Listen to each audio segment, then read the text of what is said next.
Welcome to the Pixelberry Choices podcast. Today we're going to be talking about Chapter 4 of Open Heart Book 3. So, things are turning to be pretty tense and critical. And they're going to be more tense and critical from now on in Open Heart Book. I would like to break it down into several parts. First, I want to talk about Bloom. So Bloom literally now owns the hospital, but he still said formally like he's not going to meddle with the diagnostics team. But now he is doing exactly that. We discharged our patient Suzette, but Bloom, what is he doing?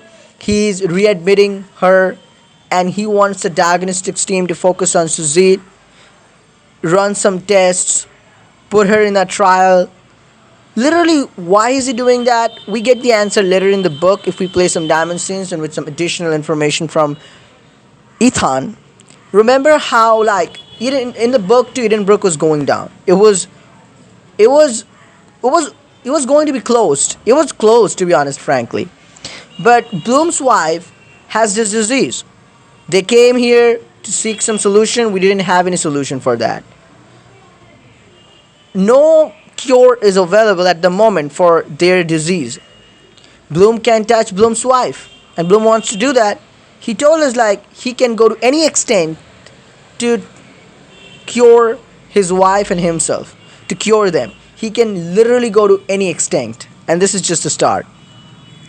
Now, what they have this disease, it has something to do with something is building in your body, like your body is affecting, or your body is literally like is producing something that's dangerous for your body. Like the medical term, I don't know what is it, but it's like attacking your own body. It's something, or protein related something. So whenever Bloom sees this kind of things, he wants to research on that. So Suzette has this. Suzette matched the criteria. That's why Suzette is the guinea pig. But we know like Bloom is doing that. Now there's a lot to discuss, like whether Bloom is an antagonist character or a non-antagonist character, human, a normal person with 50% bad, 50% good, or what percentage is that? Like what is the percentage of good in him and what percentage of bad in him? We may get into that later in the book, because throughout this chapter we see like we find, so first Bloom's bad side. We as our main character understands like yes, we if you play this diamond scene with Jackie, you go to sneak you sneak into Bloom's office and you go through the files to understand what is Bloom planning, and you see Bloom's picture with Bloom's wife. So they've been together in the relationship for a long time, and after all these years their love hasn't faded away. Their love it hasn't gone anywhere. It's still there, and that's our main character appreciates that, and that's what it is. Like I said before, Bloom's character is really a character that would make you think. It's not like you can't just dismiss Bloom like, oh okay, yeah, rude, money, you can't do that. Like Bloom will make you think. Like Bloom will make some point. Like it's sort of idealistic approach versus realistic approach. That's the thing. Same thing. Like same thing with the kidneys. Bloom ordered for the he just literally bought the kidney. So that's what we're gonna see with Bloom and versus Ethan and MC. But MC seems to appreciate the love, but also Bloom is trying to run research, and we talk with Baz also, and we see like how Baz was pursued by Bloom to join the research center and to potentially leave the diagnostics team. We learned that, and that was a bombshell to us. So we think like maybe Bloom is manipulating us. And also he was talking about the democracy. The democracy is still there in the hospital. It's still there. Democracy is still there in the diagnostics room. But if you were researching the field of his and his wife's disease, you will get more funding. You'd get more material. I mean, you'd get the spotlight. You want to do anything else? Of course you can do that, but it's definitely not that. That's what we learned from Baz. And we see like it's not only Baz, but Bloom is pursuing other hospital doctors also and accelerating it. So that's what it is. But also on one hand, we understand Bloom's love toward Bloom's wife and Bloom's, and also it's not like just Bloom and Bloom's wife. If they find the cure, then it would be a cure for all the other people out there who can face this kind of situation, because there isn't a cure available. If they find a cure, then it's gonna help the humanity. There is no problem. But the thing is that this is the ideological approach versus the realistic approach. Also, our main character doesn't want our patient Suzette to be a guinea pig in Lillian Bloom's hands. So we do this sneaking in, and we see that this is just placebo. So just so you know, placebo is just, it's just make believe, like a sham placebo.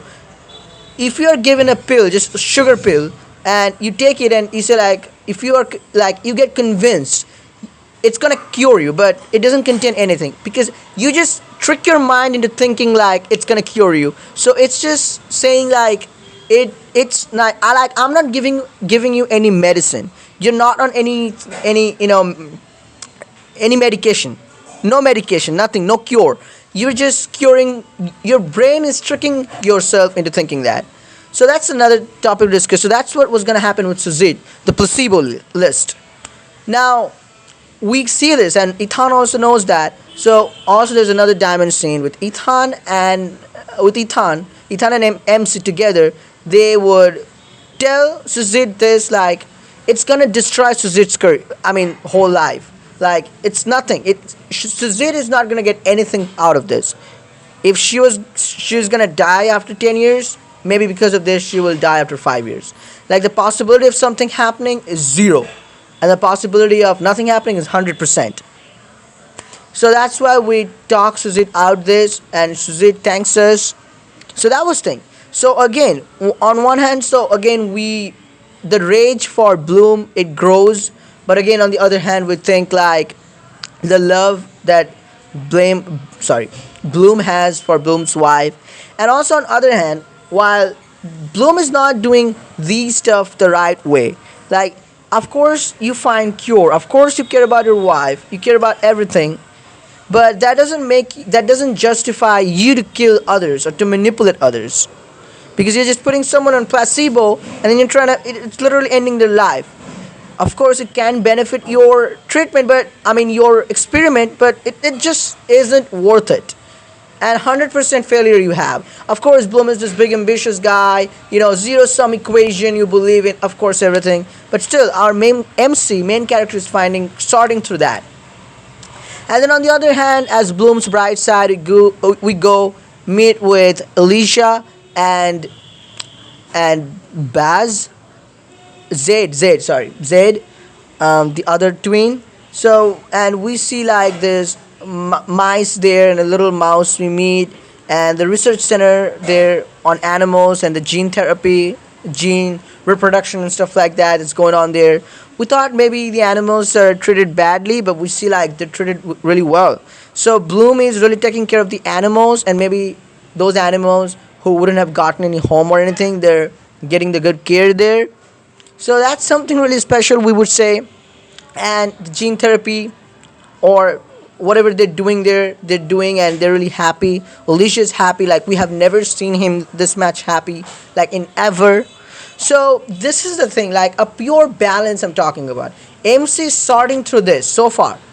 We're seeing like Bloom, maybe we can justify him what he's doing, but on the other hand, like his heart is probably in the right place, but how he's trying to achieve that, all of his ways are not the right way. Also, one thing in this chapter, for the first time we meet Esme, and depending on what decision, what choice you made at the end of the last book, like whether you threw Esme under the bus or you saved Esme would act friendly or very rudely toward you. And also with Jackie, we see Jackie seeing Jade as her young self, so that's really cool. All sort of problems that Jackie faced, Jade faced too. So now Jackie doesn't want Jade to go through that same things. So Jackie's helping Jade, and we can call Jackie a mother hen. So that's what happened. So Now, the bombshell news that we get at the end of the book, I'm gonna come to that in a moment, but that's what I'm saying. So, main focus here is that on Leland Bloom. We know, like the psychic patient, he said something about Bloom. We would have to be careful about Bloom, but this is sort of interesting. This doesn't clearly go antagonizing Bloom. Like it's really, so that's why I like open heart book. You can't just antagonize Bloom like, hey, you're a bad guy, or you can also say, hey, you're a really good guy. Yes, you can say that, but it's still not like how our MC is trying to sort out like what is it? Is he a really bad guy or is he a really good guy? Is he a really mixture? Like what is going on? So this thing our MC is sort of exploring through. I really like this combination here. So the bombshell news is there was one open vacancy in our diagnostics team. Now Bloom is saying like, Ethan, you were given the opportunity to fill this vacancy. You are unable to do this. It's been 1 week and you haven't done anything. So I'm gonna step in and I'm gonna do that. So I mostly feel like it's a punishment that Bloom is forcing down our throat because we meddled with his decision of going with, of not going with the research of, or not running the trials and the stuff on Suzid, and we potentially helped Suzid escape from this plan, from this trap, whatever you want to call it. So, and we see the new member, like Bloom has chosen the new member, and the new member is no one but it's Tobias, Ethan's rival.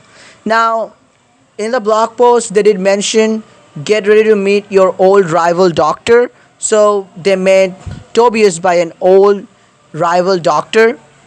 I was hoping for Landry Olsen when they said rival doctor because, yeah, sure, Tobias is a rival. That's how I saw Tobias until chapter 12 or 13, where Tobias came over the whole Mass Kenmore Hospital and Edenbrook, the collaborated to save our life. By our lives, I mean Raphael and our main character's life. But yeah, there is gonna be some competition, sheer, some exchanging this old rivalry between Tobias and Ethan. But I wouldn't say like maybe we're gonna reach, like I'm being optimistic here, like maybe we're gonna reach some nice conclusion at the end of the book with Tobias and Ethan. And I don't know how they're gonna bring June into the picture. So we know June and Tobias, they have a thing. But also Tobias isn't that bad. If you see, of course there's competition and everything, but what Tobias did back then, don't see like he would be like straight up jerk, like hey yeah, there's like, because we have a history, right? We cured, we found a disease, we found a cure to a disease, and we work together. So I don't see like how it can go downhill than already it is. But we'll have to see that. So there is going to be some problem like when we're treating a patient, maybe Tobias will try to influence like, hey Ethan, you are not like this, just flaming up the old rivalry, just sort of adding fuel to that fire and stuff like that. Some exchanges, comment exchanging and stuff like that.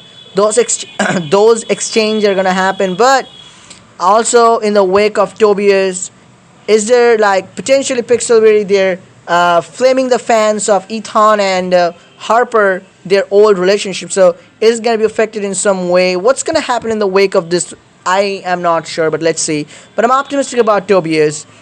One of you commented back in my video, back in my second or first video, back in the December, in one of my open heart videos, probably its first or second videos, one of you commented that Tobias, you would like to see Tobias. So, well, you're right as always, and I'm wrong this time. I was thinking more of the book, like Landry Olsen, but it's Tobias because I didn't consider Tobias as that much of a rival after that incident. But he's still a rival from Mass Kenmore.